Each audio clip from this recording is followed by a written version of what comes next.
Hello guys, आज हम human right syllabus के बारे में पढ़ेंगे कि हमें लखनऊ यूनिवर्सिटी द्वारा हमें प्रोवाइड किया गया है कि हम ह्यूमन राइट सिलेबस देखते हैं कि ह्यूमन राइट सिलेबस में क्या क्या हमें दिया गया है। इसमें concept of human right, meaning, nature, scope and source के बारे में दिया गया है कि राइट क्या है, ह्यूमन की डिफिनेशन क्या होती है एंड सोर्स स्कोप कहाँ तक फैला हुआ है, इसके बारे में हम यहाँ पर पढ़ेंगे। एंड फिर पढ़ेंगे हम डेवलप ऑफ ह्यूमन राइट के बारे में पढ़ेंगे।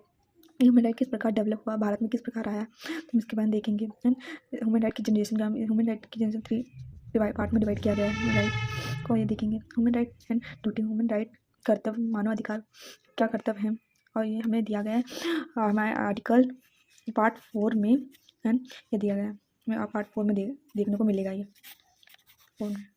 4A में देखेंगे।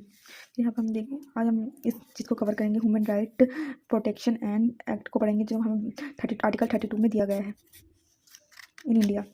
तो आइए हम देखते हैं मानव अधिकार के बारे में। ह्यूमन राइट की डेफिनेशन पढ़ते देखते हैं क्या है। कोई भी व्यक्ति बिना किसी भेदभाव के इन अधिकारों को प्राप्त करने का हकदार होता है। कोई भी मनुष्य राइट का हकदार होता है बिना भेदभाव के। तो ह्यूमन राइट किस प्रकार भारत में आया, देखते हैं। 10 दिसंबर 1948 को फ्रांस के पेरिस में सम्मेलन हुआ जिसमें यह मानवाधिकार की सर्व घोषणा हुई। पहली बार वहाँ पर मानवाधिकार की सर्व घोषणा की गई थी। Universal declaration of human right. मानव अधिकार आयोग के बारे में भी बताया गया है। तो यहाँ देखते हैं। फिर पेरिस सिद्धांत हुआ जिसमें दुनिया के सभी देशों में मानवाधिकार संस्थान स्थापित करने की निर्देश दिए थे कि सभी देशों में मानव अधिकार की संस्था होनी चाहिए। उसी के तहत भारत मानव अधिकार संरक्षण अधिनियम 1993 में आया, भारत में लाया। ये किस वजह से आया? ये पेरिस के सिद्धांत की वजह से, वो 1993 में हुआ। इसी के तहत यह 1993 में आया भारत मानव अधिकार संरक्षण अधिनियम। फिर हम देखते हैं इंडियन ह्यूमन राइट एक्ट में फिर हमें दिया गया कि मानव अधिकार हम किसे कहते हैं। हमारे संविधान में जितने भी दिए गए हैं तो किस बेस पे हम इसे कहते थे, मूल अधिकार हैं। तो उनको डिवाइड करने के लिए हम 4 पार्ट में डिवाइड किया गया। जीवन, गरिमा, स्वतंत्र। जिस अधिकार आर्टिकल में हमें जीवन या गरिमा, स्वतंत्रता, समानता के बारे में दिया जाए वो हमारे मूल अधिकार होंगे। इन कैटेगरी में मानव मूल अधिकार को डिवाइड किया गया है कि अगर ये तीनों में से किसी भी एक चीज़ हो वो हमारे मूल अधिकार होंगे। ये देखते हैं मानव अधिकार तथा विशेषता का बारे में पढ़ेंगे। सार्वभौमिक और है सार्वभौमिक अर्थात मानव अधिकार सार्वभौमिक है अर्थात वे प्रत्येक देश में प्रत्येक व्यक्ति को जाति, धर्म, निवास, लिंग, उत्पत्ति आदि के आधार पर भेदभाव बिना समान रूप से उपलब्ध है। कोई भी व्यक्ति को यह अधिकार जाति, धर्म, निवास, लिंग, उत्पत्ति आदि के आधार बिना भेदभाव के सभी को प्राप्त होते हैं या मानव अधिकार में प्राकृतिक रूप से प्राप्त होते हैं। प्रत्येक व्यक्ति को जन्म से यह प्राप्त होता है। कोई राज्य उन्हें नहीं छीन सकता क्योंकि वो राज्य के द्वारा नहीं प्रदान किए जाते हैं। और फिर हम देखते मानव अधिकार से व्यक्ति के अलग नहीं किया जाता। मानव अधिकार को व्यक्ति से अलग नहीं किया जा सकता है।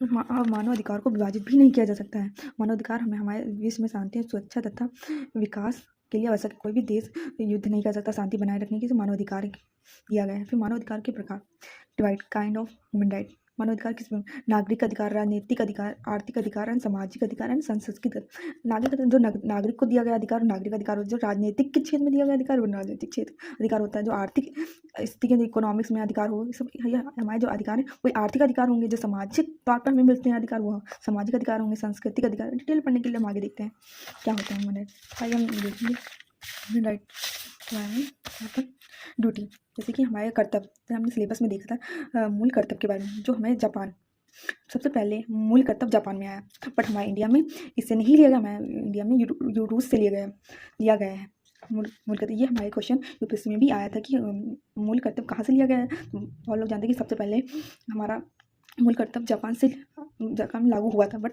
लिया गया है रूस से। ये भी हम देखेंगे। बाद ये हमारे स्टार्टिंग में हमारे 26 जनवरी 1950 को भारत संविधान बना था, बट तब ये नहीं था, मूल कर्तव्य नहीं था। इसे बाद में लाया गया, जैसे कि किसके द्वारा लाया गया, सरदार सरोवर सिंह के द्वारा जोड़ा गया था। ये एक्ट समिति बनाई गई थी, पर लागू कब की? तो वर्मा समिति द्वारा लागू की गई थी। हायर पॉइंट देखेंगे हम यहाँ देखते हैं मूल अधिकार क्यों आवश्यक है। व्यक्ति के विकास के लिए आवश्यक होते हैं। इससे मनुष्य मूल अधिकार के बिना कोई भी व्यक्ति अपना विकास नहीं कर सकता है। इसके लिए हमें मूल अधिकार अत्यंत आवश्यक होते हैं। पार्ट 3 में हमें मूल अधिकार दिए गए हैं, जैसे कि हमने पढ़ा था फर्स्ट वीडियो में मूल अधिकार समानता का अधिकार पढ़ा था। तो आज हम देखते हैं, फिर से रिवीजन करते हैं। 6 मूल अधिकार हम यहाँ पर देखते हैं।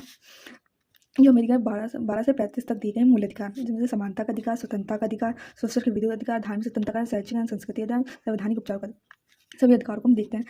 14 से 18 तक दिया गया समानता का अधिकार, फिर हमें स्वतंत्रता का अधिकार दिया गया 19 से 22 तक, एंड सोशल के विरोध अधिकार 23 से 24 तक दिया गया। धार्मिक स्वतंत्रता का अधिकार 25 से 28 तक दिया गया। शैक्षिक शिक्षा संस्कृति का अधिकार 29 से 30 तक दिया गया। संवैधानिक उपचारों का अधिकार 32 में दिया गया है, जैसे हम देखेंगे। एंड इसमें जो हमारे ये जो आर्टिकल संवैधानिक उपचार का, ये हमें 32 में ये हमारी प्रोटेक्शन करता है कि हमें जितने भी अधिकार हैं 5 सबको प्रोटेक्ट करता है।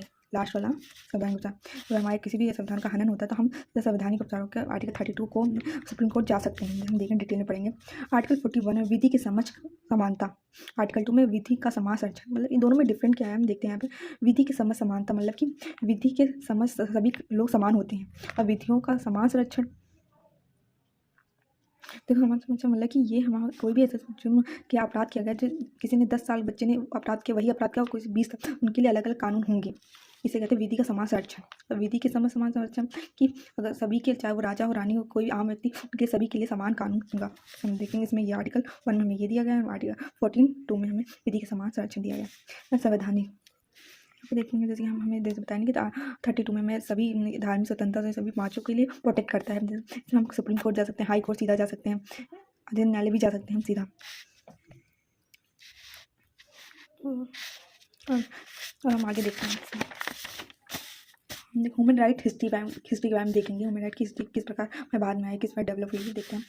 1215 में मैग्ना का चार्टर आया by King John in England के, जिसमें हमें जो किंग जॉन की शक्ति को मतलब कम करके हमें चर्च की राइट को बढ़ाया गया था, चर्च के राइट अधिकार को बढ़ाया गया था।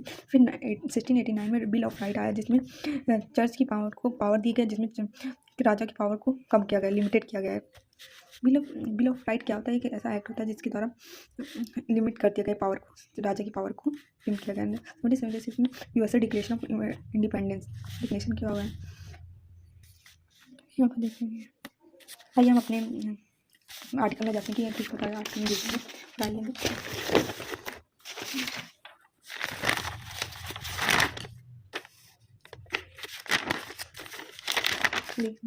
पार्ट 3 में उस दिन हमने पढ़ा था कि पार्ट 3 में क्या अनुच्छेद में दिखा गया, समानता का अधिकार में दिखा, स्वतंत्रता। हमें आर्टिकल 12 में हमें राज्य की परिभाषा दी गई है, जिनमें राज्य क्या होता है, संसद केंद्र की सरकार दिया गया है।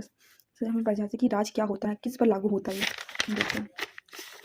यहाँ पर दिया अन्य विधियों से मूल अधिकार, मतलब कि आर्टिकल 13 में अन्य विधियों से, विधि मतलब कानून होता है, यहाँ पर मूल अधिकार कानून से, कि कानून जब हमारे संविधान में तो हमारे 26 जनवरी 1950 से पहले भी कुछ कानून बने हुए थे, और संविधान जब लागू हुआ उसके बाद भी कानून बने होंगे, विधि अभी प्रेजेंट टाइम में बने होंगे। इन सभी से प्रोटेक्ट करने के लिए हम कोई भी मूल अधिकार वाद विवाद ना हो, कि उससे पहले हुए बने हुए कानून या बाद में बने हुए कानून अगर वाद विवाद होते तुरंत ही शून्य हो जाता है उसी टाइम। ऐसा हमें पावर दी गई 13 आर्टिकल 30 में दिया। फिर समानता का अधिकार हमने उस लेक्चर में देख लिए थे, पढ़ चुके थे। आइए हम स्वतंत्रता का अधिकार पढ़ेंगे कि हमें किस प्रकार की स्वतंत्रता का अधिकार दिया गया है। स्वतंत्रता का अधिकार में देखते हैं कि 19A में बोलने का अधिकार दिया, शांतिपूर्वक सम्मेलन करने का अधिकार, संघ समिति संगठन बनाने का अधिकार, बाद में कहीं भी जाने का अधिकार, संबंधी को अर्जित करने का अधिकार। जो ये आर्टिकल यहाँ हटा दिया गया है, जैसे संपत्ति का अधिकार, इसमें कब हटाया गया? 1978 को 49 संशोधन द्वारा हटाया गया था इसमें। फिर कहीं पर बसने का अधिकार है, कहीं पर भी व्यापार करने का अधिकार दिया गया है।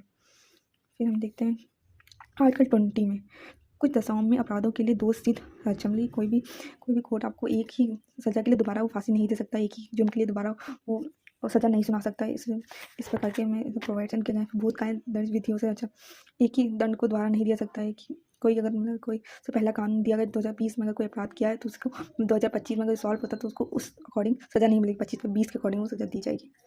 स्वयं के खिलाफ देने वाले सुरक्षा, मतलब कि कोई भी व्यक्ति अपने गवाही नहीं दे सकता, प्रोवाइड किया है। फिर हम देखते हैं शोषण के विरुद्ध अधिकार। आर्टिकल 23 में बाल श्रम में बालक के अधिकार दिए गए हैं। फिर यहाँ पर देखते हैं इसमें आर्टिकल 24 में 14 वर्ष से कम आयु वाले बच्चों का खतरनाक नियोजन, तुमने कोई भी कंपनी किसी भी फैक्ट्री में बच्चों को 14 वर्ष से कम आयु के बच्चों को काम नहीं करा सकता है। ये आर्टिकल में दिया गया है, जो तम्बाकू ये सब खतरनाक जो कंपनियां होती हैं उनके द्वारा बच्चों को कम आयु के बच्चों को नहीं कराया, जिसमें दिया गया 14 वर्ष। धार्मिक स्वतंत्रता का अधिकार भी हमें दिया गया है। आर्टिकल 22 में धर्म का खंडन को से उसका प्रचार करने का अधिकार है, कोई भी अगर धर्म को मानता है उसका प्रचार करने का अधिकार में दिया गया है। आर्टिकल 25 में धर्म निरपेक्ष सकारात्मक कि धर्म से रिलेटेड कोई ऐसा काम नहीं हो सकता। फिर हम आर्टिकल देखते हैं यहाँ पर 22 में